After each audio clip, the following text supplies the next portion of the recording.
آخوند قزوینی و قیچی کردن سخنان امام ابن قتیبه رحمه الله.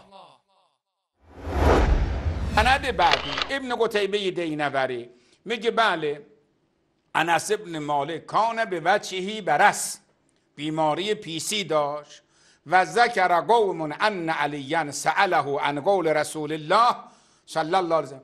علت این پیسی قومی گفتن این بوده که امیرالمؤمنین قسم داد، گفت هر کس پاشه از قدیر هرچه شنیده بگه.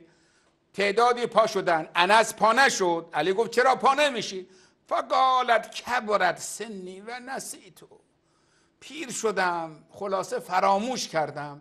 امیرالمؤمنینم فرمود خدایا اگر دروغ میگی او را یک بیماری گرفتار کن، با عمامه هم نتواند با کلاه هم نتونه بپوشانه. به خاطر این یک مرض پیسی گرفت.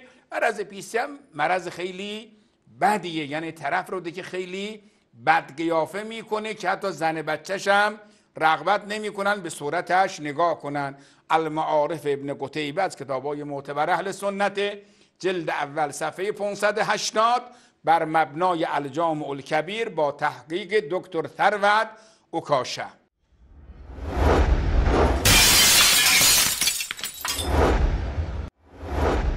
بینندگان عزیز، اکنون با هم می‌بینیم که چگونه این چوپان دروغگو سخنان امام ابن قتیبه را قیچی می‌کند. اصل سخنان امام ابن قتیبه: انس بن مالك كان بوجهه برص، وذكر قوم أن عليا رضي الله عنه سأله عن قول رسول الله صلى الله عليه وسلم: اللهم وال من والاه وعاد من عاداه، فقال: كبرت سني ونسيت. فقال له علي رضي الله عنه: إن كنت كاذبا فضربك الله ببيضاء لا تواريها العمامة. قال ابو محمد: ليس لهذا اصل. امام ابن قتیبه می‌فرمایند انس ابن مالک در صورتش بیماری پیسی بود. برخی گفتند که علی ابن ابی طالب رضی الله عنه از وی درباره گفته رسول الله صلی الله علیه و سلم که پرسیدند: اللهم وال من والاه و عاد من عاداه پرسید. انس گفت: سنم بالا رفته و فراموش کرده ام. علی فرمود: اگر دروغ میگویی صورتت به بیماری مبتلا شود که نتوانی با امامه آن را بپوشانی. ابو محمد میفرمایند این داستان هیچ اصل و اساس و پایه‌ای از صحت ندارد. اولا این آخوند بی سواد نمیداند که امام ابن قتیبه این داستان را با صیغه تمریض آورده اند و میفرمایند برخی گفته اند و هیچ سندی برای این گفته ذکر نمی کنند.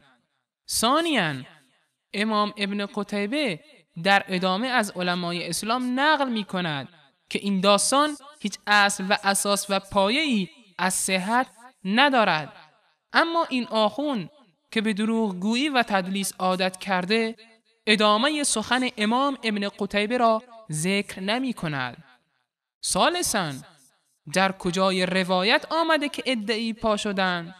این آخوند دروغگو از نزد خود به روایت می افزاید تا موافق با هوای نفسش باشد. امیرالمؤمنین قسم داد، گفت هر کس پاشه از قدیر هرچه شنیده بگه. تعدادی پا شدن، تعدادی پا شدن، تعدادی پا شدن، تعدادی پا شدن.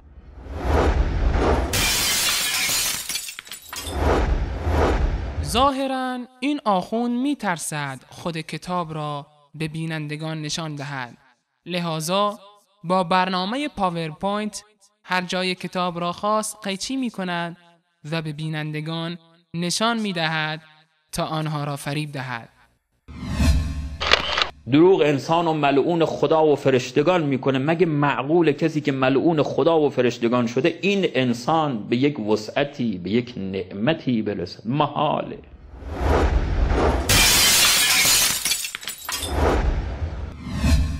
فلانی روایات ما رو صدرش میخوانه، ذیلش نمیخوانه، چنین و چنان و سر صدا ایجاد کردن. ما دروغگوی ماهر و مکار.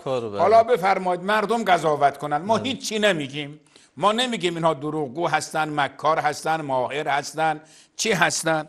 خود دوستان بیننده شیعه و سنی ما روایت رو آوردیم رو آنتن، آقایان دیدن.